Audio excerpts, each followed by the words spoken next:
Hello, and thank you again for watching the December 2016 issue of the AJP-Heart and Circulatory Physiology video table of contents, or from the editor's desk. This month we've published 21 original research papers that incorporates many papers related to our recent calls. I know you'll enjoy many of these studies, even through the holidays. So let's see what's inside. Neen et al. Examined the role of the transcription factor forkhead box03A, FOXO3A, on the BNIP3 modulation of mitochondrial morphology and function in adult cardiomyocytes and in a model of HFpEF, aortic banding, in the rat. Using an AAV9 dominant negative for FOXO3A in the rat and phenylephrine-stimulated cardiomyocytes, they found upregulation of the BNIP3 pathway and increases in mitochondrial calcium, leading to decreases in mitochondrial membrane potential. The dominant negative FXA attenuated the increase in BNIP3 expression and its consequences in phenylephrine-stressed myocytes. It decreased expression of BNIP3 and reversed adverse LV remodeling and improved LV systolic and diastolic function with improvements in mitochondrial structure and function. These data suggest that FOXO3A activation in cardiac stress is maladaptive by modulating calcium cycling. FOXO3A may be a new therapeutic target for heart failure.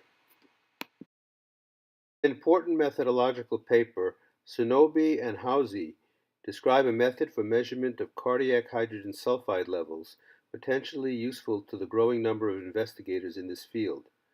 Heart homogenates were prepared from male rats in control conditions and following H2S infusion. Using a method of determination of gaseous H2S with a detection limit of 0.2 nanomoles, they found that the process of homogenation could lead to a total disappearance of free H2S unless performed in alkaline conditions. After restoring neutral pH, free H2S concentration from samples processed in alkaline and non-alkaline milieu were similar.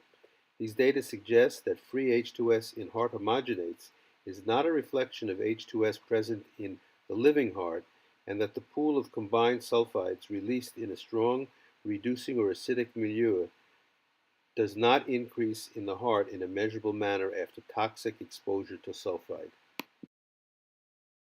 Sorup et al. Studied the progression of coronary mediated dilation after 15 months in a large animal model of coronary artery disease. Male pigs received a high-fat diet in the presence or absence of streptozocin-induced diabetes. Coronary artery responses to vasodilators and vasoconstrictors were examined in vitro. Vessels in both groups developed atherosclerotic plaques.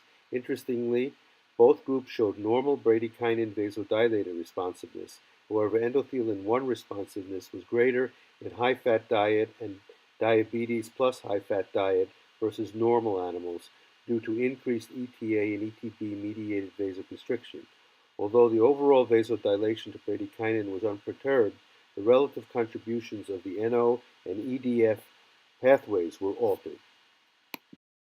Returning to the role of H2S, Nake et al. Evaluated the role of H2S on endothelial TRPV4 on large calcium conductance potassium channels, or BK channels. They hypothesized that H2S-mediated vasodilation involves activation of TRPV4 in the endothelium. In isolated mesenteric arteries, H2S-mediated vasodilation was inhibited by blocking TRPV4 channels. Calcium flux was also TRPV4 dependent. H2S induced an Iberia toxin-sensitive outward current in isolated patched endothelial cells. Taken together, these results indicate that activation of TRPV4 channels appear to cause calcium events that result in the opening of endothelial BK channels, endothelial hyperpolarization, and vasodilation. Bellio et al. Tested the hypothesis that hypoxia impairs cell proliferation, survival, and migration of human cardiac stem cells. Human endocardial biopsy-derived cardiac stem cells were isolated and selected for c-KIT expression and expanded in vitro at room air. Cardiac stem cells were transferred to 5% or 0.5% oxygen. Although similar growth rates were observed in room air and hypoxia, a significant reduction of beta-galactosidase activity and mitochondrial content in hypoxia suggests that transition from high to low oxygen reduces senescence and promotes quiescence.